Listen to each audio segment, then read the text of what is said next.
Howdy. I just had a thought about why you should leave a legacy. It's important to listen up. Just watch it to the end of the video. You don't have anything else to do. You're on YouTube. Now, here's the deal. People have asked me, Jeff, why do you write?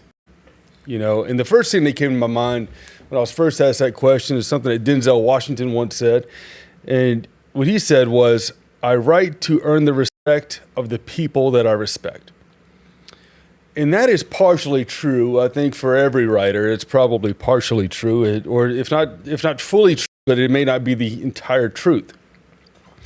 There are lots of reasons why people write. They write for status, they write for fame, they write for their ability to get thoughts on paper, right? I don't do any of that. I do want the people that I respect to respect me, obviously. And if I can do that through the written word, then that's great. However, who I respect and who I look to changes over time, right?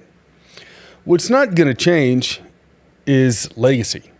A legacy doesn't change. You have no control over what your legacy is going to be after you're dead. So you have to use that time now to create this legacy. Who are you? Who are your grandchildren and great-grandchildren going to know? What are they going to think about you, if they're going to think about you at all? Sometimes we write books for promotion. Sometimes we write books because we have something we want to get out. Sometimes maybe it's a story that you want to tell. I write so my great-grandchildren, great-great-grandchildren can know what kind of a man I was. I write so that my ideals and my ideas and my concepts, my advice is passed along to them when I'm gone. I really wish I had something like this from my grandparents. I got to know my maternal grandfather until I was, 12, I think. 12 or 13. And after that, he was gone. We didn't have the ability to have, conversations as men, right?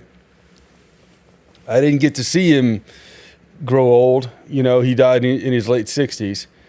And my grandmother died in the early 90s. So I would have loved to have gotten that additional 20 some odd years with him, and I wasn't able to do that. Other people are more fortunate in that regard. I wish, because he was a man of great wisdom. He was a man that I greatly respected. He's a man that I greatly respect today, and he made mistakes in business, and he did great things in business. And I would love to have memoirs. I would love to have, some essays, something that he wrote that would help me understand where he is, where he's coming from, and what it is that he looks to do and what it is he hopes to accomplish, all these things. Advice on life, Rockefeller, if I can quickly find it in here, Rockefeller wrote a collection of 38 letters from John D. Rockefeller to his son. Get this. This was published, and it's absolutely excellent. If you want to know what John D. Rockefeller was thinking and what he found important enough to tell his son as advice through letters, which is what they used back then as a means of long distance communication, then I think it's very important that you read that. You can find it on Amazon. But here's the deal. At the end of the day, we look at where we are right now, where we're going in life. All these books behind me here, all these books, and especially the ones by Chesterton or Wendell Berry or any of the other, essayists that I really respect, they all leave something behind. We know what was going through Henry David Thoreau's mind when he wrote Walden, right? We know what was going through the minds of Seneca, Epictetus, Marcus Aurelius when they wrote their letters and their information about Stoicism. We know what was going on there and what their thoughts were, and this is how they passed down their wisdom. King Solomon wrote the book of Proverbs and the book of wisdom, right? And this is how he passed down family.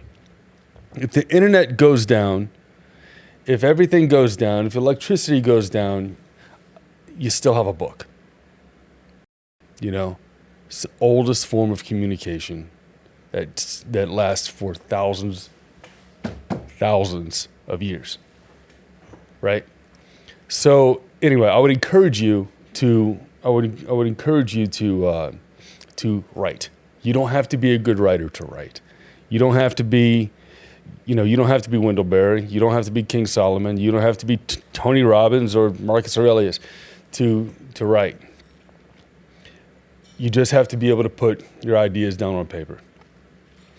And it doesn't have to be good. Believe me, you have something that's valuable, and you have something that's going to help out your progeny. You're going to have something that's going to be able to give them advice. So anyway, people wonder why I write. That's why I write. I write so my progeny knows what kind of man I am and what kind of man I hope to become. God bless you.